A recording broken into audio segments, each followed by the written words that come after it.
안녕하세요. 참신통 한의원 수원점 원장 한명화입니다. 오늘은 오원우 원장님과 함께 가볍게 여겼다가는 큰 코를 다칠 수 있는 이 바로 비염의 치료의 방법을 이야기하려고 합니다. 오원우 원장님, 안녕하세요. 네, 안녕하세요. 참신통 한의원 강동점 오원우 원장입니다.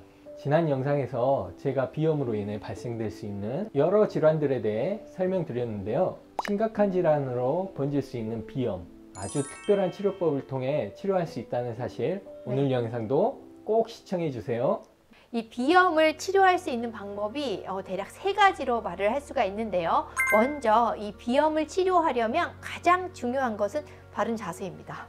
지난번에 제가 코뼈가 중요하다는 이야기 했잖아요.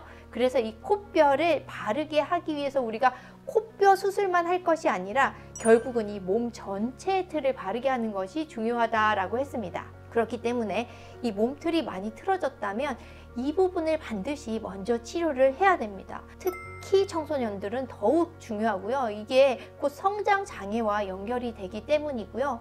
또 우리 비염 심하면 성격이 좀 짜증스러워지잖아요. 왜냐? 자꾸 피곤하고 힘이 안 나거든요. 그래서 일단 바른 자세에 대해서 배우고 또 항상 앉거나 걸을 때도 바른 자세로 걷도록 신경을 써야 하고요. 특히나 이 경추와 흉추 등이 틀어져 있다면 이 부분 반드시 교정을 해 주어야지 비염을 근본적으로 치료를 할 수가 있습니다.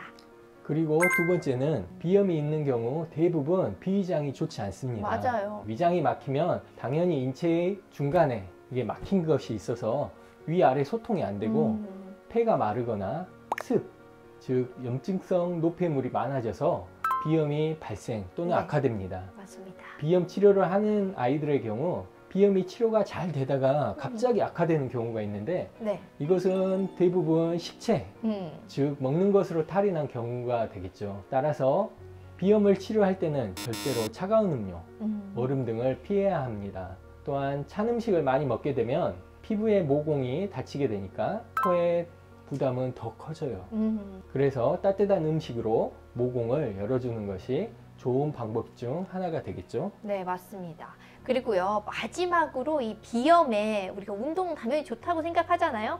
그런데 이 수영만은 피하는 것이 좋습니다. 특히 이 겨울에 수영을 하면서 비염을 치료한다. 이거는 밑 빠진 독에 물 붓기, 굉장히 비효율적이다 라고 할 수가 있거든요. 왜냐하면 옷을 벗고 물에 들어왔다 나갔다 하면서 이 체온이 급격히 떨어지고요. 따라서 이 한기가 몸에 잘 들어오게 되거든요. 그러면 또 역시 숨구멍의 하나인 이 피부에 땅구멍이 닫히게 되고, 그러면 또 코가 과부하가 걸리게 되죠. 운동을 한다면 수영보다는 가볍게 달리거나 걷기를 통해서 이 땀구멍을 열어주는 게 좋고요. 또 몸을 따뜻하게 하는 족욕 같은 것을 같이 하면 더욱 도움이 될 것 같습니다. 네.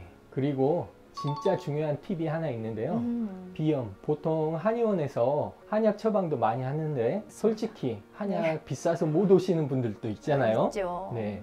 그런데 보험 적용되는 한약 중에도 비염에 좋은 한약들이 있습니다. 맞습니다. 이건 사실 비용도 저렴하고 효과도 좋아서 충분히 부담 없이 이용할 만은 하거든요. 혹시 이런 정보 모르셨다면 지금 알려드리는 거예요. 네, 맞습니다. 부담 없이 한의원 치료 받으세요. 네, 자칫하면 큰 병을 불러올 수 있는 비염. 생활 습관을 바꾸고 노력한다면 충분히 치료 가능하다는 사실 반드시 기억해 주시고요. 오늘도 영상 시청해 주셔서 감사합니다. 지금까지 참신통 한의원 수원점 한명화 원장이었습니다. 감사합니다.